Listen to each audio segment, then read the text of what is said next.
예, 오늘 본문 우리 빌립보서 우리 4장 우리 1절부터 우리 3절 말씀을 중심으로 이와 같이 주 안에서 굳게 서라 하는 제목으로 우리 함께 은혜를 나누기를 원합니다.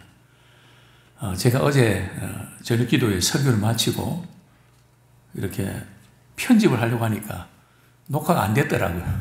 그래서 다시 또 내려와서 한 20분간 이렇게 혼자, 역시 혼자니까 다르더라고요. 그래서 지금 몇 번 지금 제로 작동되는가 지금 보고 있습니다.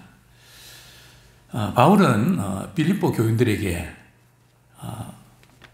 오늘 빌립보 4장 1절에서 그러므로 이와 같이 주 안에서 서라 이렇게 권면하고 있습니다.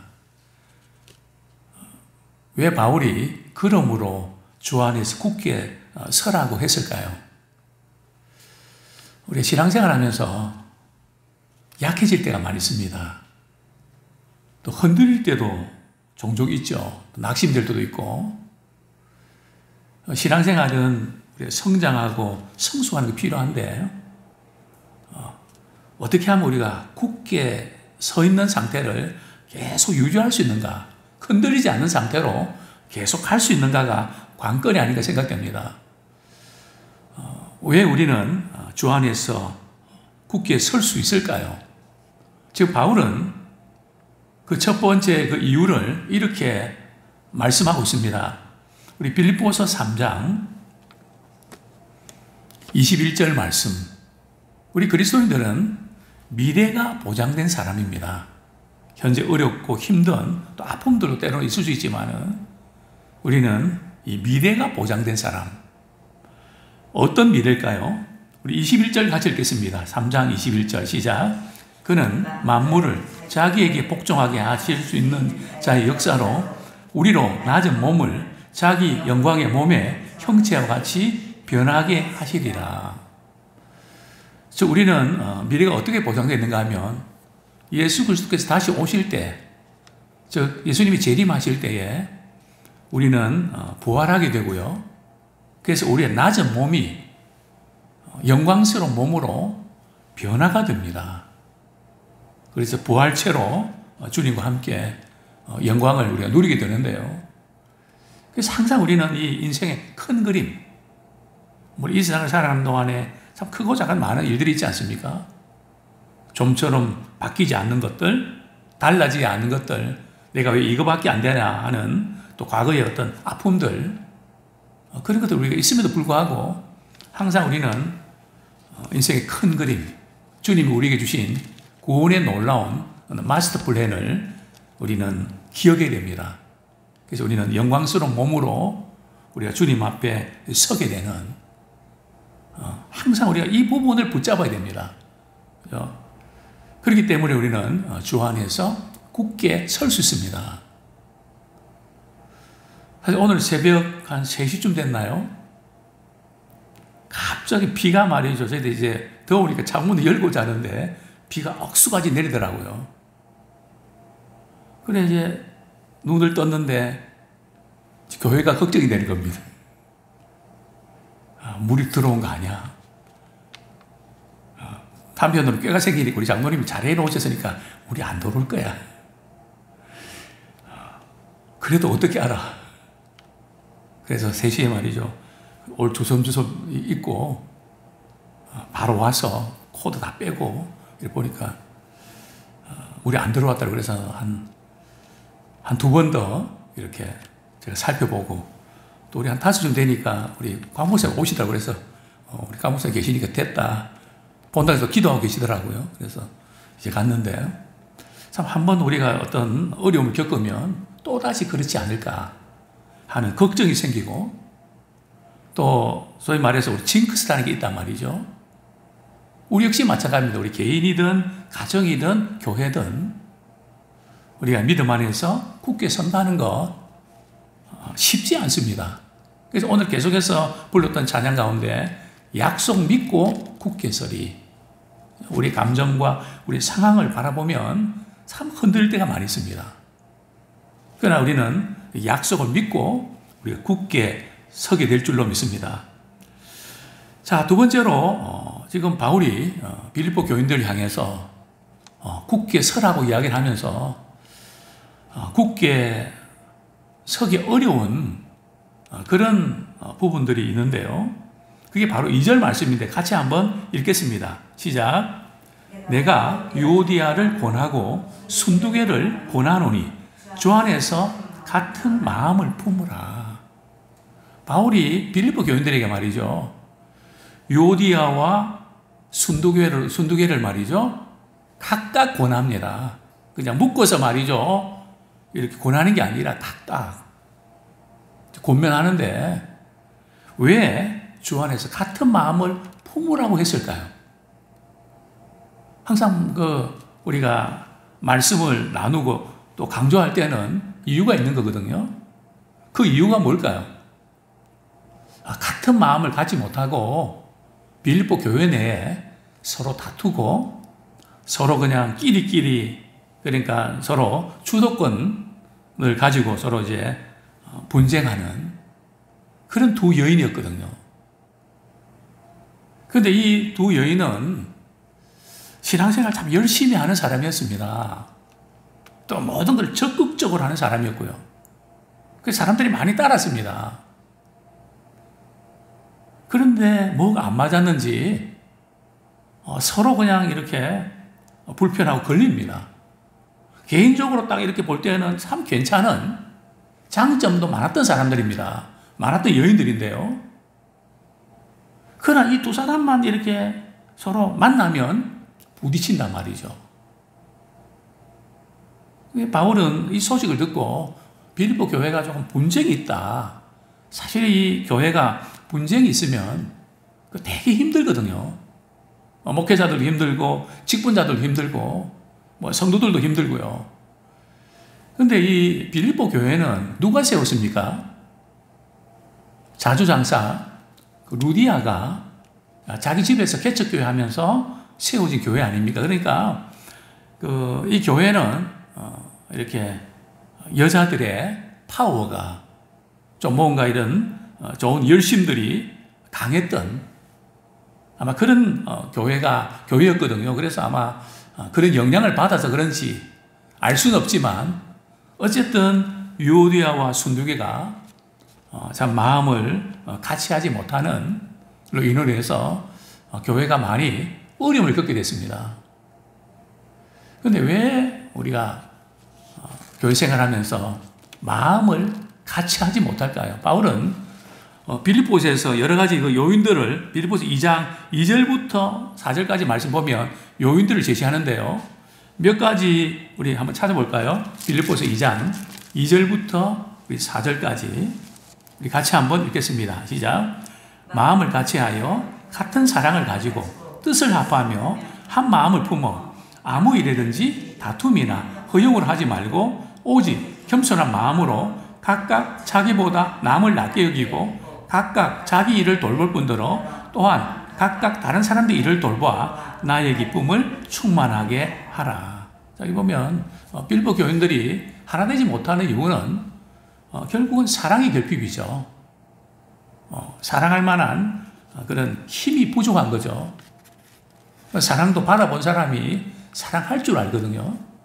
사랑을 받아보지 못한 사람은 마음은 사랑한다고 하지만 사랑할 줄을 모릅니다. 받은 만큼 사랑하게 되어 있거든요. 그래서 바울은 빌립보 교인들에게 같은 사랑을 가지고 사랑의 결핍 때문에 하나 되지 못하고요. 또 두 번째는요, 다툼. 우리가 다투면 당연히 하나가 되지 못하죠. 그래서 어떤 경우에도 교회는 다투면 안 됩니다.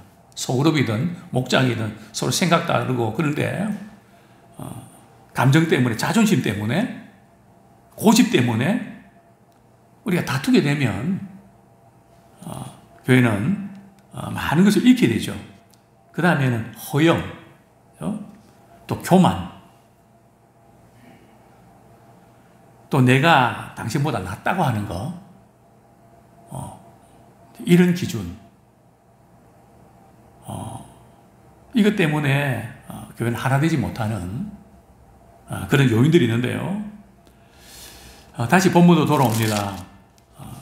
그래서 바울은 유오디아에게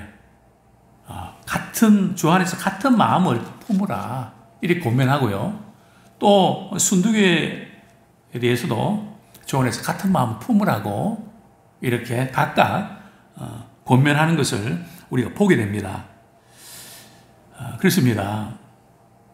같은 마음 품으라는 것은 서로 생각과 입장이 다를 수 있지만은 그리스도 예수의 마음을 품으라는 겁니다. 절대 우리 신앙인들은 기질과 성격과 이게 다 다르거든요. 그냥 성질 급하고 그냥 느긋하고 다 다릅니다. 서로 이 부부도 서로 이렇게 기질들이 다르죠. 지금 이제 우리가 결혼 예비 학교를 지금 우리 하고 있는데요. 제가 그 숙제를 냅니다. 아내와 남편의 사랑의 언어가 뭐가 다르냐. 또 용서할 때, 사과할 때 그 사과하는 방식이 어떻게 다르냐. 뭘 가지고 다투냐. 또 집에서 역할은 뭐냐. 청소기는 누가 돌리냐. 화장실 청소 누가 하냐. 그거 다 조사해 오라고. 그래서 그걸 미리 모르면 우리 집에서는 우리 아빠가 다 해줬는데 우리 엄마가 다 해줬는데 해주기 바라라 말이죠. 섭섭하다고. 결혼 잘못된 것 같다고. 이런 문제들이 생기니까 어쨌든 서로 다를 수밖에 없죠. 그래서 같은 마음을 가지고 같은 사랑을 가지고 우리가 하나가 될 수 있는데 이런 이야기를 많이 하죠. 우리 안 믿는 사람들은 술 한잔하고 말이죠. 잘 푼다 그러는데 왜 그리스도인들은 사랑하면서 이게 잘 안 될까요? 여러 가지 요인이 있겠죠. 사실은 그리스도인들이 용서가 사실은 어렵습니다. 왜 그런가 하면 우리 그리스도인들은 어떤 잣대를 갖다 댑니까? 하나님의 잣대를 갖다 대거든요. 근데 하나님의 잣대를 갖다 대서 우리가 바로 설 수 있는 사람이 있나요? 세상 사람들은 지나 나나 말이죠. 비슷하니까 서로 부정하니까 제가 지난번에 한번 자동차 접촉사고가 있었거든요. 제가 좀 잘못했습니다. 좀 미안해하고 이러니까 그분이 하는 말이 살다 보면 그럴 수가 있죠. 다 운이 나빠서 그렇다고 생각하십시오. 너무 그냥 또 이렇게 마음 아프게 생각하지 말고. 근데 그렇게 말을 해도 그때 말이지 내가 요렇게 했어야 되는데 이래 갖고 말이죠. 근데 그분은 오히려 그냥 태연한 것 같아요. 그래서 우리는 이 잣대를 말이죠. 물론 하나님 말씀 앞에 잣대를 우리 자신은 그렇게 돼야 됩니다. 그러나 상대방이 될 때는 그렇게 갖다 대면 안 되거든요. 물론 우리 진리 안에서 우리가 서로 권면하는 거 필요한데 서로 관계가 불편하고 그럴 때 서로 그것을 푸는 과정에서는 그렇게 잣대를 갖다 대버리면 오히려 상처를 더 받습니다. 회복이 안 됩니다. 사실 우리가 좋은 걸 갖고 있는데 참 우리가 이런 부분에서 좀 우리가 너무 미숙하지 않나. 좀 인간적인 어떤 그런 부분에서 우리 공감할 줄도 알고 이해할 줄도 알아야 되는데 뭔가 맞긴 맞는 것 같던데 잘못 갖다 부시는. 그래서 지금 제가 요즘 읽고 있는 책이 교회의 공공성. 자, 개인적으로 간증한 걸 가지고 이제 또 매스컴에서는 말이에요. 그걸 또 이슈 삼아서 그래서 뭔가 삐끗거리는. 자, 이 부분에서 우리 교회가 참 바른 어떤 부분들을 강조하는 건 좋지만 세상 사람들이 생각 안 한단 말이죠. 이런 기회이 있는데 어떻게 해야 되냐. 이런 과제도 있는 것 같습니다. 어쨌든 바울은 유오디아와 순두기에게 주 안에서 같은 마음을 가지라. 자, 같은 마음을 우리가 어떻게 품을 수 있을까요? 자, 3절 말씀 우리 같이 한번 읽겠습니다. 시작. 또 참으로 나와 멍에를 같이 한 내게 구하노니 복음에 나와 함께 힘쓰던 저 여인들을 돕고 또한 클레멘더와 그 외에 나의 동역자들을 도우라. 그 이름들이 생명책에 있느니라. 서로 마음을 같이 하고 우리가 주 안에서 우리가 굳게 서기 위해서는 먼저 우리가 미래에 대한 보장되어 있다는 것을 약속을 붙잡아야 되고요. 그 다음에 우리는 같은 마음을 품는, 그래야 우리가 굳게 설 수 있거든요. 왜냐하면 세상은 가치관이 다릅니다. 우리 이질감 느낍니다. 그런데 우리 교회 안에서 말이죠, 그리스도의 마음으로 같은 마음 품지 못하면 그만 힘을 잃어버립니다. 그래서 우리가 서로 공동체를 통해서 믿음 안에서 강하고 기뻐하고 감사하고 굳세어져서 나가야 우리 세상의 이질적인 그 모든 걸 승리할 수 있거든요. 그래서 우리는 공동체 속에서 마음이 하나가 되고 정말 내 생각 또 내 기도 이 모든 것들이 정말 이렇게 똑같다 힘을 얻어야 됩니다. 이제 그러기 위해서 또 이제 바울은 권면하고 있는데요. 어떻게 권면하는가 하면은 복음을 위해서 동력자가 되라.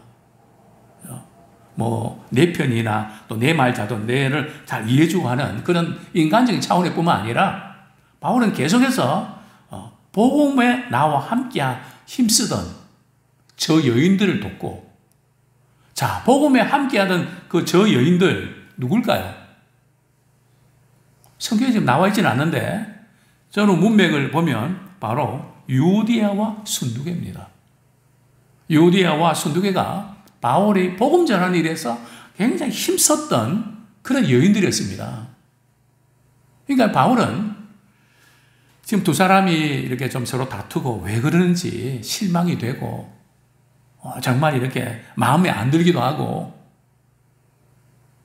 그렇지만 바울은 나 복음을 위해서 동력했던 참 귀한 부분들을 계속해서 간직하고 있단 말이죠. 단점이 있음에도 불구하고 실망이 있음에도 불구하고 그래서 저 여인들을 도와줘라. 누가 말이죠. 누구한테 부탁합니까? 나와 멍에를 같이 한 네게 구하노니. 바울과 멍에를 같이 했던 사람이 누굴까?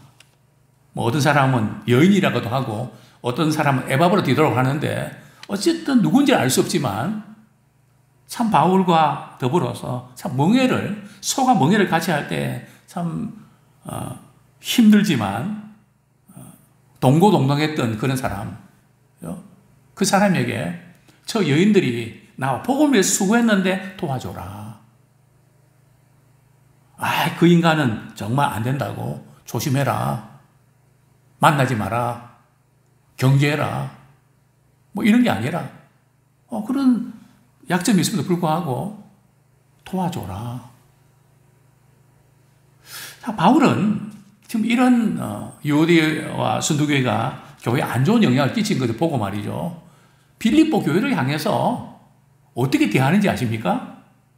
4장 1절, 그러므로 나의 사랑하고 사모하는 형제들, 나의 기쁨이요 면류관인 사랑하는 자들아. 우리 같으면 좀 안 좋은 것 때문에 그냥 늘 우리 교회는 왜 이런가? 왜 그 사람은 왜 저런가? 이런 것 때문에 말이죠, 속상하고 힘들고 그럴 수 있는데 바울은 지금 몇 가지 일 때문에 빌립보 교인들을 향해서 실망이 됐거든요. 어떤 사람들입니까? 율법주의자들이 할례를 받아야 되고 율법을 지켜야 구원받는다고 하는 복음에서는 완전히 반대가 되는 그런 영향을 자꾸 끼치니까 바울이 이렇게 너무 속상한 거죠. 믿음에서 떠나니까. 뿐만 아니라 뭐 신앙생활 열심히 하고 뭐 잘한다고 하면서 바울이 볼 때는 십자가의 원수처럼 행한단 말이죠. 너무 세상적이고 자기 욕심을 추구하고, 그러니까 그런 것들 볼 때 너무 실망이 된단 말이죠. 또 그냥 교회가 분쟁이 생기고 뭐 이것저것 겹쳐서 지금 바울이 어디 있습니까? 감옥에 있지 않습니까? 모든 게 우울하게 생각될 수 있는데, 그런 가운데 지금 바울은 빌립보 교인들을 바라보면서 말이죠. 뭐라고 그들을 부릅니까? 나의 사랑하고 사모하는 형제들. 참, 목회자와 성도의 관계가 이런 관계가 되면 얼마나 좋습니까? 나의 사랑하고 참 사모하는 형제들. 사실 제가 주일날 제가 화가 날 때가 좀 있는데요. 그 어떤 일인가 하면 이제 제 방에서 설교 준비하면 우리 집사람한테 전화가 옵니다. 그 전화 내용은 뭐 아파서 무슨 일이 있어서 교회 못 나갑니다. 또 차편이 없어서 못 나갑니다. 이런 소식 들을 때 되게 화가 납니다. 왜 화가 날까요? 우리 함께 예배드리고 뭐 출석하면 빠져서 그런가요? 그렇지 않습니다. 성도들 일주일에 한 번 이렇게 보는데 같이 예배드리고 같이 보지 못해서 그게 속상한 거죠. 정말 우리가 교회를 생각할 때에, 성도를 생각할 때 말이죠. 나의 사랑하고 사모하는 성도들. 또 바울은 장차 우리 주님 앞에 섰을 때 자기가 섬기는 교회 성도들이 어떤 존재인지를 알았습니다. 어떤 존재라고요? 나의 기쁨이요 면류관인. 주님 앞에 섰을 때 내가 전도한 한 영혼이 주님 앞에 구원받은 바라볼 때 저들이 나의 기쁨입니다. 그리고 그것 때문에, 저들 때문에 나는 면류관을 받았습니다. 저분이 나의 면류관입니다. 또 아무기 때문에 제가 신앙지도 받고 믿음이 자랐습니다. 참 이런 것을 내다보면서 사랑하는 자들아, 이같이 주 안에서 서라. 이렇게 바울은 권면하고 있는 것입니다. 또 그렇습니다. 우리 3절 하반절 봅니다. 또한 클레멘드와 그 외에 나의 동역자들을 도우라. 클레멘드와 그 외에 나의 동역자들. 복음의 동역자들 아닙니까? 그래서 우리가 신앙이 굳게 서기 위해서는 말이죠. 나 혼자 스스로 기도하고 말씀 읽고 중요합니다. 그러나 함께 교회 공동체 속에서 함께 믿음이 자라고 서로 독려하고 권면하는 게 필요합니다. 또 무엇보다도 믿음의 지체들 가운데 서로 도우면서 서게 됩니다. 하나님 내게 주신 것 가지고 격려하고 위로하면서 도울 때 굳게 서게 되는 겁니다. 그러니까 자기 혼자 신앙생활하는 분들은 자꾸 뭔가 선 것 같다가 또 넘어지고, 그래서 하나님께서 우리 공동체로 말이죠, 우리를 묶어주셨습니다. 그래서 주 안에서 굳게 서라. 그렇습니다. 우리 교회 안에서 불편한 관계가 있으면 평화가 깨지고요, 기도가 막히고요, 성장이 되지 않습니다. 그래서 우리는 이 관계 부분, 그리스도와의 관계, 또 성도들과의 관계에서 서로 다르기 때문에 안 맞고 이런 게 있을 수 있거든요. 그러니까 이거 반드시 풀어야 됩니다. 왜 그리스도인들 가운데 우울증 환자들이 비교적 많은지 아십니까? 우리 신자들이 조심해야 될 부분이 두 가지입니다. 첫 번째는 하나님 앞에서 자신의 부족한 모습을 바라보면서 늘 그 자기 자신에 대한 연민 내지 자신이 못마땅한 거, 이것도 늘 느낀단 말이죠. 물론 이렇게 자신을 돌아보면서 우리가 겸손한 단계로 나가고 회개하는 거 필요한데, 우리는 항상 회개하고 나서 우리 주님 안에서 난 참 존귀한 자다, 이게 바뀌어야 되는데 계속해서 나는 왜 이럴까, 정말 이게 뭐 그냥 계속 간단 말이죠. 그러면 우울증 걸리죠. 신앙은 그게 아니거든요. 복음이 그게 아니거든요. 우리의 부족은 깨닫지만 복음 안에서 우리가 죄사함 받고 하나님의 자녀가 되고 주님이 나를 받아주시지 않았습니까? 근데 이 기쁨을 우리가 누려야 되는데 늘 자괴감. 두 번째는 내가 또 이러니까 상대가 용서가 안 되고 믿고 이게 자꾸 뭐가 걸린단 말이죠. 우리 신앙생활 할 때 사람과의 관계에서 걸리면 안 되거든요. 왜냐하면 하나님과의 이 관계에서 우리의 관계 이 부분이 같이 연결이 있단 말이죠. 그래서 사람에게서 걸려버리면은 하늘에서도 이게 묶인단 말이죠. 그래서 사람에게 풀어야 하나님과 관계도 풀립니다. 저는 그거를 목회하면서 철저하게 봅니다. 그래서 어떤 경우에도 상대방이 안 풀어줘도 내 쪽에서도 풀어야 된다. 어떻게 해요? 내가 이게 풀려고 해도 나 싫다고, 만나기 싫다고, 용서해주기 싫다고. 그러니까 우리 쪽에서도 풀어야지 안 막힙니다. 그런데 이외로 많은 분들이 이걸 묶어놓고 너무 오래, 물론 하나님과의 관계에서는 해결을 우리가 했는데 사람과의 관계에 있어서는 안 푼단 말이죠. 그게 바로 욥과 그의 친구들 아닙니까? 욥의 친구들이 욥을 위로해준다고 하면서 얼마나 욥을 속을 뒤집어 놓습니까? 당신이 죄를 지어서 그렇지 회개하면 용서해 주실 거라고. 야, 나만 죄 지었냐? 그래도 너희들보다 낫다. 뭐 그러면서 뭐 그냥 욥도 할 말 못할 말 막 해야 되잖아요. 그래서 하나님께 찾아오셔서 말이죠. 교통정리해 주지 않습니까? 그러면서 욥의 친구들이 욥에게 뭐라 그럽니까? 재물 가져가서 욥의 위해서 제사 드리고 기도 받아라. 욥이 기도해서 용서해 주면 용서 받아라. 그 재밌는 것은 말이죠. 그렇게 하니까 하나님께서 욥의 공경을 돌이키십니다. 하나님과의 그 관계에 있어서 욥과 친구들의 관계에서 이 부분이 풀리니까 하나님과의 관계도 풀린단 말이죠. 그래서 우리는 정말 교회 안에서 부족합니다. 연약합니다. 그래서 우리가 잣대를, 하나님의 잣대를 우리가 우리 자신에게는 비춰보되 그 잣대를 가지고 상대에게 이렇게 갖다 대서 상처, 아픔을 주면서 도저히 회복이 안 되는 그런 자들이 아니라 정말 우리가 주 안에 굳게 서기 위해서 늘 그리스도 예수의 마음으로 이 부분을 풀어갈 때에 우리 자신과 가정과 교회와 내가 가는 모든 곳에서 열리는 역사가 나타나게 될 줄로 믿습니다. 오히려 그들이 나의 기쁨이요 나의 면류관입니다. 이런 태도로 서로를 대하는 그런 우리가 되기를 원합니다.